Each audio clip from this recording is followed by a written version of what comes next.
prévision de la demande. Donc nous sommes bien arrivés à la partie 2 intitulée méthode quantitative et on va voir plus précisément la première méthode qui est la méthode de décomposition.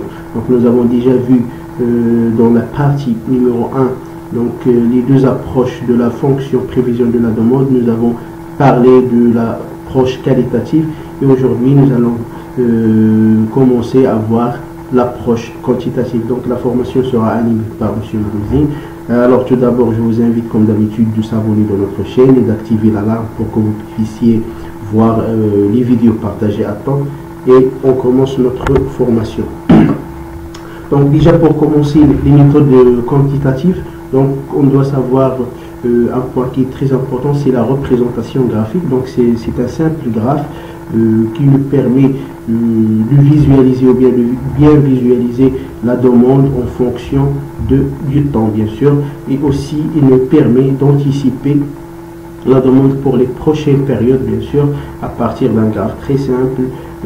Comme j'ai dit, donc c'est la fonction demande en fonction du temps. Donc on prend un exemple pour illustrer ce qu'on vient de dire. Donc on prend le cas d'un relevé des valeurs de la demande d'une année. Donc lorsqu'on parle d'une année, donc on parle d'une période de 12 mois. Donc on va traiter notre cas en se basant sur une période mensuelle. Donc comme vous voyez dans le tableau, donc il y a le mois ou bien la demande en fonction du temps. Donc janvier par exemple, nous avons 2000 pièces ou 2000 articles. Février la même chose, etc. Donc on peut présenter ou bien on peut représenter ce tableau sous forme d'un diagramme, donc qui nous permet de visualiser et d'interpréter aussi la demande ou bien la fonction prévision de la demande. Donc maintenant on va commencer notre première méthode quantitative relative à la fonction prévision de la demande. Elle s'appelle la méthode de décomposition. Donc déjà nous avons vu dans la partie 1 qu'il y a plusieurs types de demandes. Il y a tendance, il y a saisonnière, il y a résiduelle, etc. Donc on peut généraliser que la demande il se compose de ces trois facteurs. Donc pour avoir une décomposition, on peut décomposer la demande alors soit sous forme additive ou bien une forme multiplicative. Dans le cas d'une forme additive, donc c'est la somme des trois possibilités ou bien des trois facteurs tendance, saisonnière et résiduelle, ou bien c'est la multiplication. Mais généralement la méthode la plus utilisée c'est la multiplication. Donc les facteurs Tn, Sn et Rn, avec Tn bien sûr ou bien T c'est la tendance donnant l'évolution à moyen terme de la demande. Donc on va voir comment l'anticiper ou bien comment l'estimer plutôt. Nous avons aussi les variations saisonnières, donc dues à des modifications périodiques de la demande liées à la nature du produit et son utilité. On prend le cas d'une consommation de lait dans une période de Ramadan, on prend le cas d'un article vêtements de l'été, donc pendant la période de l'été, etc. Donc ce sont des produits saisonnières ou bien où la demande c'est bien sûr soit une hausse ou bien une baisse de demande selon la période. Et aussi les résiduels ou bien des éléments qui sont imprévus, donc dû à des nombreuses causes bien sûr autres que les précédentes, comme modification climatique, comme un nouveau client, donc etc. Donc ce sont des modifications imprévues ou bien des éléments imprévus. Donc maintenant notre objectif c'est d'estimer la tendance ou bien déterminer l'anticipation de la tendance, ensuite de la période saisonnière et aussi les éléments résiduels. Donc pour la variation de la tendance, donc on peut définir une droite de tendance par la méthode des moindres carrés. Donc nous avons déjà vu dans l'exemple de la représentation graphique que il y a des points donc, qui ne suivent pas bien sûr une droite, mais on peut estimer ces points avec une droite qui consiste à retenir parmi toutes les droites du plan étudié, c'est qui minimise la somme des carrés. Donc la première méthode pour déterminer l'équation de cette droite, on peut utiliser ce qu'on appelle la méthode des moindres carrés. Donc on va voir directement les formules de la droite de moindre carré. On peut réaliser une autre vidéo pour démontrer comment on a trouvé la méthode de moindre carré. Donc voilà, donc l'équation, tant que c'est une droite, donc c'est une fonction y est égale à x plus B, ou bien D est égal à AN plus B, avec D c'est la tendance ou bien la demande. Donc l'équation de ci-droite exprime la demande D en fonction du numéro de la période N.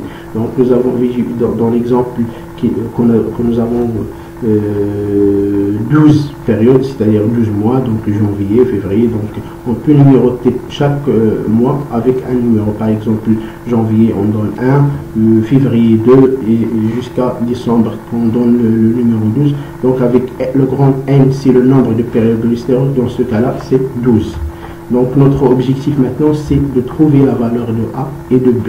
Donc à partir de la fonction, ou bien à partir de la méthode de moins d'un carré, on peut trouver que A est égal à le nombre des périodes, dans ce cas-là, par exemple, dans notre exemple 12, multiplié par la somme N, ou bien petite n fois la demande dans cette période N. Donc petit n, c'est le numéro de la période, et dn, c'est la demande pendant cette période, moins la somme des périodes, multiplié par la somme des dn, ou bien la somme tout simplement des demandes, divisé par n fois la somme des n carrés, c'est-à-dire le carré des périodes, moins la somme des n, ou bien la somme des périodes, le tout au carré.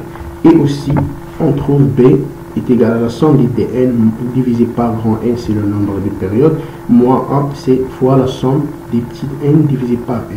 Donc à partir de cette équation-là, on peut trouver D, ou bien on peut anticiper D en remplaçant juste la période N, c'est-à-dire supposons que on veut trouver la valeur de la demande pour la période de l'année N plus 1, par exemple de la période 13 au 14, il suffit de remplacer le petit n dans la fonction et trouver la valeur de la demande. Donc on va prendre un exemple pour bien comprendre bien sûr ce qu'on vient de dire. Donc on prend le cas de notre exemple. Donc nous avons une période qui peut aller de janvier jusqu'à décembre. Nous avons n, donc ce sont des valeurs qui sont données, ou bien le numéro de 1 jusqu'à 12. Donc on aura besoin, à partir de l'équation, on aura besoin de la somme des n, on aura besoin de n carré, on aura besoin aussi de n multiplié par dn, etc. Donc à partir de tout ça, on peut remplir le tableau, donc en trouvant la valeur de n carré. Par exemple, dans le cas du mois mars, donc n carré c'est 3 carré, c'est 9. Donc dn, donc c'est un exemple de l'historique, donc ce sont déjà les valeurs données à partir de l'historique d'une année n ou bien n-1.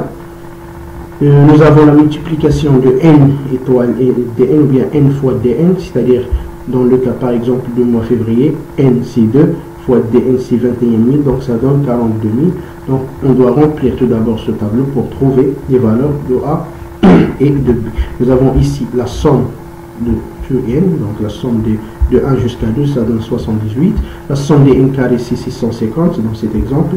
Nous avons aussi le total, ou bien la somme des dn qui est 25, ou bien qui 258 000, et nous avons aussi la somme des n multiplié par dn. Donc on remplace les valeurs dans la formule et on trouve par exemple A est égal à 12 qui est le nombre n, grand N qui est le nombre de la période, fois la somme des n, ou bien la somme des n fois dn, voilà, moins la somme des n fois la somme des n, ou bien des dn. Donc on trouve la valeur de A est égal à 377,6, et de la même façon dans la formule on remplace les valeurs et on trouve B est égal à 100, ou bien 19 045,46, et on remplace les deux valeurs A et B dans la fonction pour trouver dn est égal à 368 multiplié par n plus 19 045. Donc ça c'est une fonction d'une droite, et on peut tracer bien sûr la droite pour anticiper la valeur de tendance. Donc pour tendance, donc automatiquement on peut remplacer dans l'équation n'importe quelle période où on veut anticiper la demande, ou bien la prévision de la demande. Ensuite on doit estimer S, ou bien la période saisonnière. Déjà pour savoir les variations saisonnières, donc ce sont des coefficients ou bien ce sont des coefficients qui représentent la différence entre la moyenne générale ou bien la moyenne générale dans la période, et la moyenne d'une saison ou bien d'une période. Généralement, on peut prendre le cas ou bien un exemple des saisons d'un produit qui peut varier avec des semestres ou bien avec trimestres, etc. Donc ça dépend à la période où on peut travailler. Dans ce cas ou bien dans cet exemple, on va travailler sur 3 ou bien sur les trimestres. Donc on va prendre 3 mois pour chaque trimestre. Donc reprenons l'exemple précédent. Il faut tout d'abord déterminer la période sur laquelle nous allons travailler. Dans ce cas-là, comme je viens de dire, donc on va prendre le cas d'un trimestre. L'observation de la série chronologique nous montre des variations sensiblement trimestrielles et on choisit une période de 3 mois à partir de janvier. La moyenne globale, donc, c'est la somme des données divisée par le nombre de la période, dans ce cas-là c'est 12, donc la moyenne générale c'est 21 055 ou bien 500. Le tableau suivant, donc on va tracer ou bien on va remplir un tableau qui indique les calculs des indices saisonnalité. Donc généralement l'objectif de l'estimation de la période ou bien des variations saisonnières, c'est de trouver l'indice de saisonnalité. Donc c'est un indice sous forme de pourcentage qui lie la moyenne générale par rapport à la moyenne trimestrielle. Donc on va prendre le cas de ce tableau. Donc revenons à notre exemple. Donc la demande totale pour le premier trimestre ou bien les 3 mois. Donc si on va sommer dans le tableau ou bien dans le premier tableau, on trouve 60 000. Pour le deuxième trimestre, c'est 67 000. La même chose pour trimestre 3 et 4. Donc c'est juste la somme de chaque trimestre. Ensuite, la moyenne. Donc la moyenne pour chaque trimestre. Donc on prend ça divisé par 3. Donc 60 000 divisé par 3, ça donne 20 000. 67 000 divisé par 3, ça donne 22 333. Et la même chose donc pour trouver les moyennes. Donc la relation ou bien l'indice de saisonnalité, c'est le pourcentage du moyen de ce trimestre par rapport au moyen général qui est 21 500. Donc si on prend par exemple 20 000 par rapport à 21 500, ça donne c'est 93%. C'est juste 21 000 divisé par 21 500, donc ça donne 90 ou bien 93%. La même chose pour le deuxième trimestre, ça donne 103,9%. Troisième trimestre, etc. Donc ça, ce sont des indices saisonniers pour chaque trimestre. C'est-à-dire pour le trimestre 1 de l'année, on va fixer comme indice de saisonnalité, c'est 93%. Pour le deuxième trimestre de chaque année, on va prendre, c'est-à-dire les mois de avril jusqu'à juin, donc ça donne 103,9, et la même chose pour les 2 autres trimestres. Donc pour l'estimation des R, généralement dans les exemples, vu que on peut pas anticiper les résidus, donc on prend le cas général, c'est de prendre juste la tendance et la saisonnalité. Donc nous avons exprimé la demande. Déjà, c'est la multiplication des 3 facteurs, mais nous venons d'évaluer les termes TN et SN exprimant respectivement la tendance et la saisonnalité. Donc nous avons déjà estimé SN et TN, mais RN représente tout ce qui n'est pas pris en compte par ces 2 facteurs. Il s'agit d'éléments aléatoires, donc on ne peut pas les anticiper en général, sauf si on peut par exemple les indiquer dans les autres exemples. Et dans ce cas-là, on va prendre, c'est la multiplication des 2 facteurs, donc Tn fois Sn. Donc on trouve dans ce cas-là donc un autre tableau. On va tracer Dn. Donc voilà Dn, nous avons déjà vu ça. Ensuite la fonction de Tn, on remplace Dn pour trouver la valeur de Tn pour chaque mois. La même chose c'est Sn déjà calculé pour chaque période ou bien chaque trimestre. Et ensuite, le PN ou bien les prévisions, c'est la multiplication. Donc, on trouve les valeurs suivantes. Donc, pour les 3 premiers mois, donc c'est 93%. Donc, c'est déjà pour la période ou bien le trimestre 1.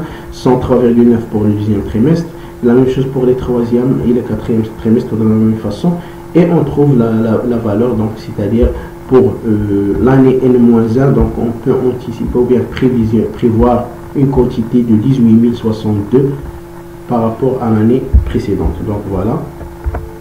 Et à partir de ça, donc le tableau montre la prévision de la demande estimée pour mars et août prochain. Donc on va prendre un exemple des mois, par exemple de l'année N+1 et N+1 pour le mois mars et le mois août. Supposons qu'on est dans l'année N, donc nous avons 12 périodes ou bien 12 mois. Pour le mars de l'année N+1, on doit ajouter 3 autres mois, donc ça donne c'est 15, donc c'est N est égal à 15. La même chose pour août, donc on doit ajouter 5 autres mois pour atteindre le mois août de l'année N+1 et trouver donc N est égal à 20. Et on remplace dans la fonction Tn, ça donne 24 715, et N c'est 93 parce que on parle du mois mars, donc automatiquement c'est le trimestre 1. La même chose pour août, donc on parle du trimestre 3, donc c'est 86,8%, et on trouve les prévisions de la demande pour l'année N+1 pour le mois mars et le mois août. Donc c'est une méthode très simple, c'est une méthode vraiment efficace, c'est une méthode très utilisée qui s'appelle la méthode de décomposition. Donc on va parler de quelques remarques de cette méthode. Donc cette méthode implique un stockage des données et de nombreux calculs, donc ça demande une traçabilité, un suivi des quantités de consommation, etc. pour utiliser l'historique, pour anticiper bien sûr les prochaines prévisions. Il est simple à utiliser avec l'aide d'un ordinateur, c'est-à-dire on peut travailler sur un fichier Excel ou à partir d'une application, etc. pour tracer les courbes, pour suivre les données, etc. Il est peu coûteux, ça ne demande pas beaucoup de ressources, donc il est très simple, c'est normal. Donc les prévisions seront correctes si les données ne sont affectées que par les deux facteurs considérés, et si de plus la tendance est régulière et la saisonnière reproductible, c'est-à-dire dans le cas d'absence des éléments résiduels. Donc ça c'est une méthode qui est très efficace, qui est vraiment régulière, ou bien qu'on peut utiliser et qui nous donne des valeurs correctes dans le cas d'absence des éléments résiduels.